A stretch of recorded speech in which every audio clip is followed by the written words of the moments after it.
मी आजपर्यंत शेतकऱ्याला त्यांच्या उत्पादनाला हमीभाव देऊ शकला नाही म्हणून शेतकरी अडचणीत असेल तर मग कोलमडणार काय नाही. 35,000 कोटी तुम्ही डिक्लेअर केलेत ना, तर 35,000 कोटी द्या ना. माझी लहान मुलं पण चिंतित आहेत, तेही म्हणतात की अरे संपव. मी म्हणलं की यश आल्याशिवाय संपवणं हे योग्य नाही. हार मानलं हे आपल्या रक्तात नाही. आणि मग काही प्रमाणात भावनिक आहेत मुलं, पत्नी, तो समजून घेतील अशी अपेक्षा. रोहित पवारांच्या अन्नत्याग आंदोलनाचा आज दुसरा दिवस आहे. काल कुठलाही दिवसभर चर्चेनंतर कुठलाही तोडगा निघाला नव्हता. जवळपास 3 चर्चेच्या फेऱ्या झाल्या होत्या. कृषी मंत्री दत्तात्रय भरणे यांच्याशीही चर्चा झाली होती, मात्र त्यातून कुठलाही तोडगा निघाला नव्हता. कृषी मंत्र्यांनी मुख्यमंत्र्यांशी चर्चा करून याबाबत निर्णय घेऊ असं सांगण्यात आलं होतं. मात्र रोहित पवार आपल्या भूमिकेवर ठाम आहेत. ज्या जाचकाठी घालण्यात आल्या होत्या त्या सर्व जाचकाठी काढण्याची मागणी त्यांची होती. जोपर्यंत या जाचकाठी निघत नाहीत तोपर्यंत आम्ही कुठल्याही पद्धतीची चर्चा पुढं करणार नाही आणि जाचकाठी निघाल्याशिवाय अन्नत्याग आंदोलन थांबवलं जाणार नाही असं त्यांनी सांगितलं होतं. जवळपास रात्रीतनं 2 वेळेला त्यांची आरोग्य तपासणी करण्यात आली होती. रक्तदाब असेल, रक्तातील शुगर असेल याची तपासणी झाली होती. सध्या तरी परिस्थिती त्यांची स्थिर असली तरी ज्या पद्धतीने कालपासून त्यांच्या पोटात अन्नाचा कण नसल्यामुळं जो वीकनेस आहे तो त्यांच्या चेहऱ्यावर दिसायला लागलेला आहे आणि ज्या पद्धतीने लोकांची भेटायचा यायचा ओघ आहे तशाच पद्धतीने चालू आहे. आपण दादांशी चर्चा करूयात. दादा, कसं वाटतंय आज? कसं वाटतंय आज? काय नाही, डोकं जड आहे बस, बाकी काय नाही. रात्रीतनं तपासण्या करून गेलेले डॉक्टर मंडळी. थोडी साखर कमी, बाकी ठीक आहे. साखर कमी. आम्ही जिद्दी आहोत, आम्ही नाही हलत.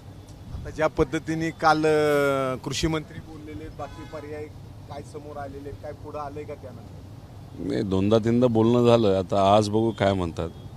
आणि माझा अंदाज असा आहे की आज काही शेतकरी नेते येत आहेत. अजितभाऊ नवले येत आहेत, काँग्रेसचे केंद्रीय काही नेतृत्व आज नाही तर उद्या येत आहे. मग उद्धव ठाकरे साहेबांच्या पक्षातले येत आहेत, आमच्या पक्षातले येत आहेत, काँग्रेसचे अजून इतर काही लोक येत आहेत, अजून शेतकरी नेते येत आहेत, दिल्लीचे म्हणजे देशातले काही शेतकरी नेते येत आहेत. तर मला असं वाटतं की आता बऱ्याच लोकांना कळलं आहे की या आंदोलनाच्या माध्यमातून खऱ्या अर्थाने जर न्याय सरकारने दिला तर 50-1 लाख शेतकऱ्यांचा फायदा होऊ शकतो. असं त्यांचे कोणतरी काल कार्यकर्ते आले होते आणि त्यांनी सांगितलं की शेतकऱ्यांचा हा विषय असल्यामुळे तर ते यायला त्यांची इच्छा आहे. फक्त आज का उद्या येतात ते अजून आम्हाला काय कळलं नाही. कालपासून वडील चिंतेत आहेत इथे. हो आहेत, मला कळालं ते इथं आलेत. माझी लहान मुलं पण चिंतित आहेत, तेही म्हणतात की अरे संपव. मी म्हणलं की यश आल्याशिवाय संपवणं हे योग्य नाही. हार मानलं हे आपल्या रक्तात नाही. आणि मग काही प्रमाणात भावनिक आहेत मुलं, पत्नी, तो समजून घेतील अशी अपेक्षा. मुख्यमंत्र्यांकडनं परत काय नाही, भरणे मामांच्या थ्रू म्हणजे आपले कृषी मंत्र्यांच्या माध्यमातूनच आम्ही बोलतो आहे. डायरेक्ट अजून काही बोलणं झालं नाही. फक्त बैठकीला जाऊन होत नसतं, आधी डिक्लेअर करावं की या ज्या अटी आहेत, ज्या शेतकऱ्यांना आता कळालेल्या आहेत, त्या अटी आम्ही काढणार आहोत असं जर त्यांनी डिक्लेअर केलं तरी आमची काही इच्छा नाही की इथं कुणीतरी यावं. कारण तसंही मोदी साहेबांनी सांगितलं आहे की मंत्र्यांनी जास्त गाड्यांवर खर्च केले नाही पाहिजे.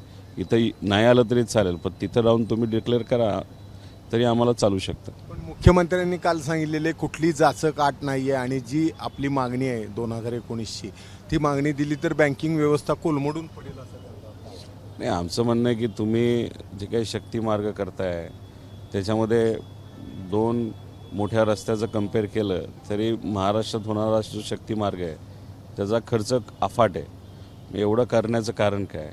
मग मोठ्या काही कॉन्ट्रॅक्टरलाच तुम्हाला काम द्यायचं आहे का? त्यातून तुम्हाला पैसाच खायचा आहे का? हे बोलायचं झालं तर आम्ही खूप काही बोलू शकतो. आज शेतकरी अडचणीत आलेला आहे.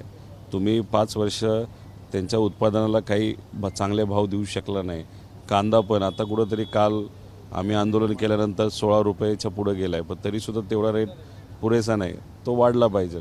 तर मग तुम्ही आजपर्यंत शेतकऱ्याला त्यांच्या उत्पादनाला हमीभाव देऊ शकला नाही म्हणून शेतकरी अडचणीत असेल तर मग कोलमडणार काय नाही. 35,000 कोटी तुम्ही डिक्लेअर केलेत ना, तर 35,000 कोटी द्या ना.